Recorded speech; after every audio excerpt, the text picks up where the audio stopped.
بچے سے منفی جملوں میں بات کا حتی الامکان گریز کریں۔ منفی جملے سوچ کو محدود کرتے ہیں اور محدود سوچ رکھنے والے اپنے ذہنی صلاحیتوں کا استعمال ٹھیک سے نہیں کر پاتے، کیونکہ وہ اپنی سوچ کی حدود ہی میں رہ کر غور و فکر کرتے ہیں۔ نتیجہ یہ ہوتا ہے کہ وہ اکثر حل تک نہیں پہنچ پاتے اور پھر پریشان رہتے ہیں۔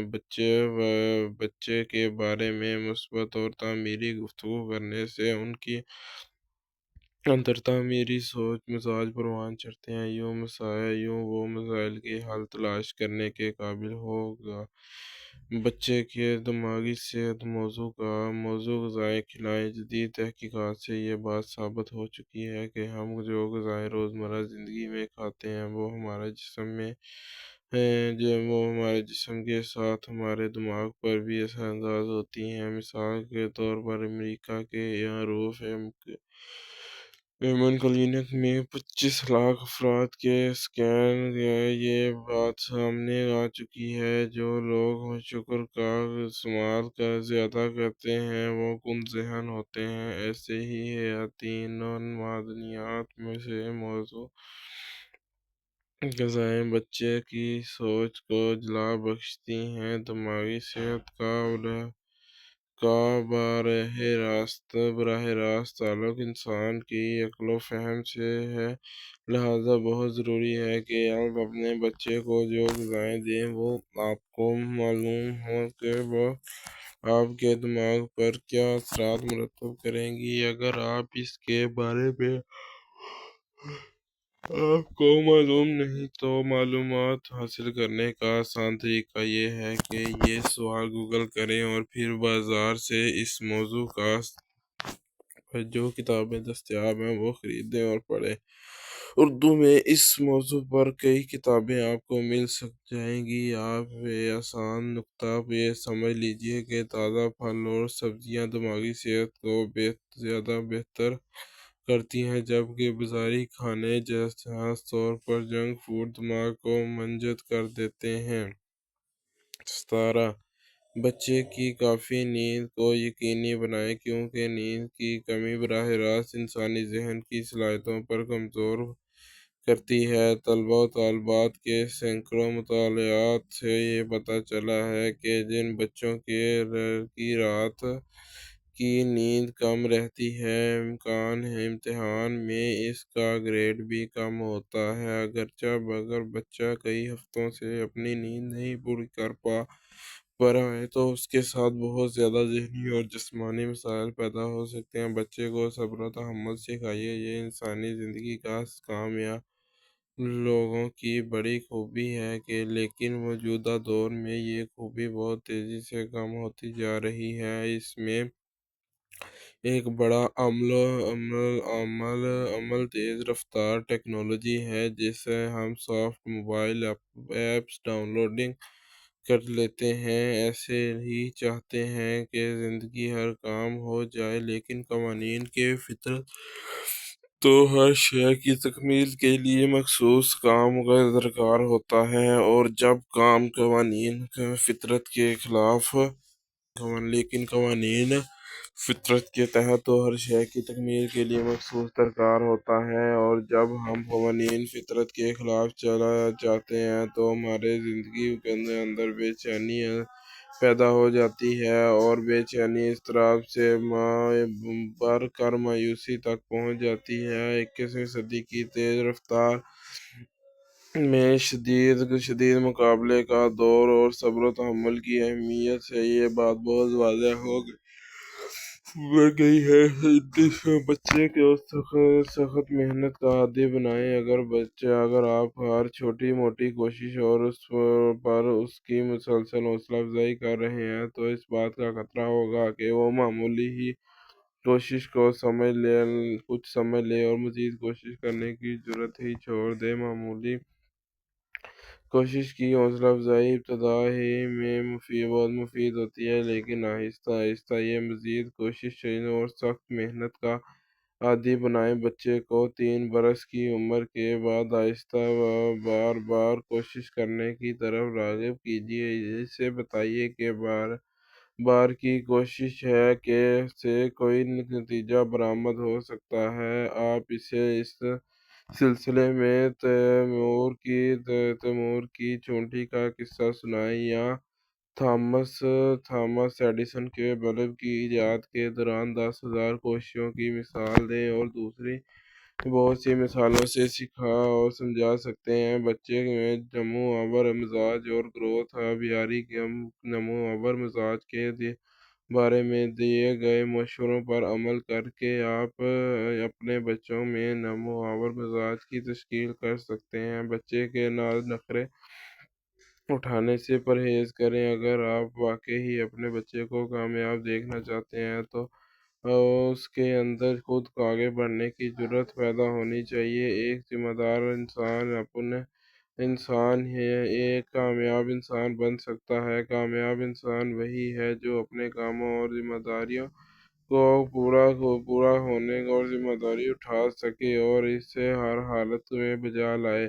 جب والدین کو مشورہ دیا جاتا ہے کہ بچے پر سختی نہ کریں اور محبت میں آرام سے بچے سے بات کریں کہ اکثر والدین سختی گیری کی انتہا سے نکل کرنا زبردستی کی انتہا پر پہنچ جاتے ہیں۔ یہ دونوں انتہائیں بچے کے لیے انتہائی خطرناک ثابت ہوتی ہیں۔ بچپن میں جن بچوں کے ناز و نخرے اٹھائے جاتے ہیں وہ بچے اپنی زندگی کے عملی میدان میں کچھ کرنے سے قاصر رہتے ہیں، ہمیشہ دوسروں کے محتاج ہوتے ہیں۔ بچے اپنے کے لیے بہت خواب رکھیے اور معاملات کے مطابق جو والدین اپنے بچوں کے حقیقی ضروریاتوں پر بڑے خواب رکھتے ہیں وہ بچے زیادہ محنت کرنے کے عادی ہوتے ہیں، نتیجہ وہ زیادہ ذہین ہوتے ہیں۔ دراصل بڑے خواب انسان کو زیادہ سوچنے پر اکساتے ہیں اور یہ سوچنا ذہنی عضلات اور قوی کرتا ہے جس سے ذہانت کا گہرا تعلق ہے۔ بچے کو زیادہ سے زیادہ ایسی سرگرمیوں میں مشغول کیجیے جن میں وہ خود کو آزاد محسوس کرے اور خود کو کرنے کی جستجو رکھے۔ والدین اپنے بچے کی ہر بات ہر کام یا رہنمائی کرتے ہیں، ایسے بچے کم ذہین ہوتے ہیں۔ بچے کو کام دے کر چھوڑ دیجیے، اس کی نگرانی بھی نہ کیجیے۔ یہ پریشانی چھوڑ دیجیے کہ میرا بچہ اس وقت نہ جانے کیا کر رہا ہوگا، اس وقت اسے کچھ ہو نہ جائے اور کچھ نہیں ہوگا۔ بچے کے لیے اتنا فکر مند ہونا آپ کے کہ وہ ہر وقت آپ کی توجہ بر انحصار میں رہے اور اس کی ذہنی بلندی اور رکاوٹ بن گیا۔ ایسے بچے بڑے ہو کر بھی کچھ نہیں کرنے سے قاصر ہوتے ہیں۔ بچے کو اعتماد اس وقت ملتا ہے جب اسے پتہ چلتا ہے کہ وہ اپنی مرضی سے کام کرنے کے قابل ہے۔ یوں وہ خود غور و فکر کرتا ہے اور نئی تدبیر سوچتا ہے۔ اس طرح بچے کے ذہنی اور عقلی صلاحیتیں مضبوط ہوتے ہیں۔ بچہ اگر کوئی کام غلط کرے یا کسی کام کو کرنے میں غلطی کر رہا ہے تو وہ فوراً اس کی غلطیاں بتائیں، یوں بچے کے سوچنے کی اہلیت پڑ جاتی ہے۔ بچے کو سوچنے دیجیے، اسے غلطی پر غلطی کرنے دیجیے۔ اسے بتائیے کہ وہ مزید محنت کرے گا تو یہ کام کرنے میں کامیاب ہو جائے گا۔ بچے کو گھر کے چھوٹے چھوٹے کام دے کر اس کی رہنمائی کیے بغیر اسے کام کرنے دیجیے۔ بچے غیر ضروری دباؤ نہ ڈالیے۔ غیر ضروری دباؤ کی بدترین شکل یہ ہے کہ بچے پر بے تحاشا غصہ کیا جائے، اسے ڈانٹا پٹا جائے اور اپنی بات کہنے کا موقع نہ دیا جائے۔ 3 سال کی عمر میں بچے سٹریس کے معاملے میں بہت زیادہ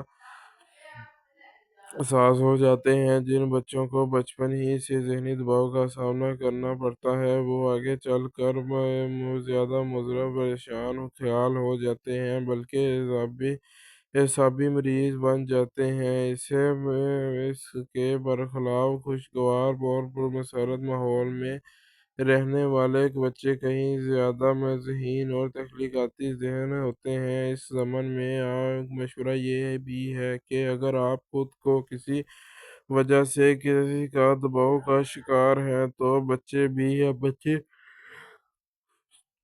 تب بھی بچوں کے سامنے یہ ظاہر نہ کریں کہ آپ سٹریس میں ہیں۔ انسانی رویہ اور برتاؤ معتدی ہے، یعنی ایک ہی دوسرے کو لگتے ہیں۔ بچے ایک سٹریس میں دکھے گا تو وہ خود ہی دباؤ میں مبتلا ہو جائے گا۔ بچے سے گھر کے چھوٹے چھوٹے کام کراتی رہیے۔ مثال کے طور پر بچے سے اس کے کمرے کی صفائی کروائیے، کمرے کے دوسرے مختلف کاموں میں ہاتھ بٹوائیے۔ بچہ اگر 7 یا 8 سال کا ہو گیا تو باورچی خانے میں مختلف کاموں میں شریک کیا جائے۔ یہ کام باقاعدگی سے ہوتے رہتے ہیں، بچے کی ذہنی صحت پر اچھے اثرات مرتب ہوتے ہیں۔ البتہ والدین کو اتنا شعور ضرور ہونا چاہیے کہ بچوں کو ان کی عمر و صلاحیت کے مطابق ہی کام سونپیں۔ بچوں کو کھیل اور کود اور پڑھائی وغیرہ میں دلچسپی لینے والے والدین کے بچے زیادہ ذہین اور متحرک ہوتے ہیں۔ خاص طور پر والد اپنے بچوں کی سرگرمیوں میں شامل ہوں تو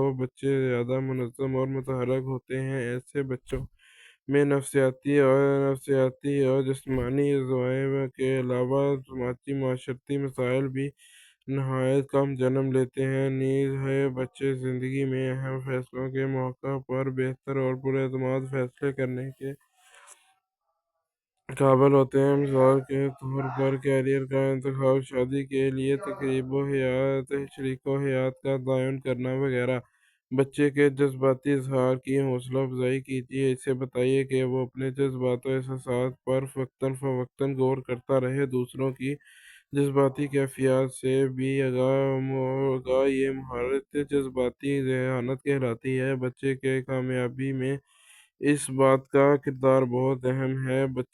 بچے کو روایتی کہانیاں سنائیے۔ آج ٹی وی نے بچوں کو سوچنے سمجھنے سے محروم کر دیا ہے، لیکن ہماری روایتی کہانیاں جو بڑے بوڑھے اپنے پوتوں پوتیوں نواسا نواسیوں کو سنایا کرتے ہیں، ان میں اس سے سبق بھی ہوتا ہے اور سوچنے کے لیے غذائیں بھی ملتی ہیں۔ یہ بات اس تحقیقات سے ثابت ہو چکی ہے کہ ٹی وی